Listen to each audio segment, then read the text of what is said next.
ಮಡಿಕೇರಿಯ ಅಹಮದಿಯಾ ಮುಸ್ಲಿಂ ಸಂಘಟನೆಯ ಮಹಿಳಾ ವಿಭಾಗದ ವತಿಯಿಂದ ಅಬ್ದುಲ್ ಕಲಾಂ ಲೇಔಟ್ನಲ್ಲಿರುವ ವಿಕಾಸ್ ಜನಸೇವಾ ಟ್ರಸ್ಟ್ನ ಪುರುಷರು ಹಾಗೂ ಮಹಿಳೆಯರಿಗೆ ದಂತ ಚಿಕಿತ್ಸಾ ಶಿಬಿರವನ್ನು ಆಯೋಜಿಸಲಾಗಿತ್ತು. ಮಹಿಳಾ ವಿಭಾಗದ ಅಧ್ಯಕ್ಷೆ ರುಮಾನ್ ರಿಜ್ವಾನ್ ಕಾರ್ಯಕ್ರಮದ ಅಧ್ಯಕ್ಷತೆ ವಹಿಸಿದ್ರು.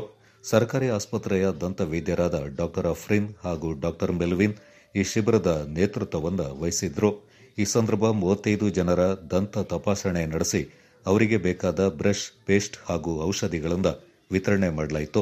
ಆಶ್ರಮಕ್ಕೆ ಅಗತ್ಯವಾಗಿದ್ದ ಕೆಲವು ಟೇಬಲ್ಗಳು ಹಾಗೂ ಫ್ಯಾನ್ಗಳನ್ನು ಈ ಸಂದರ್ಭ ನೀಡಲಾಯಿತು.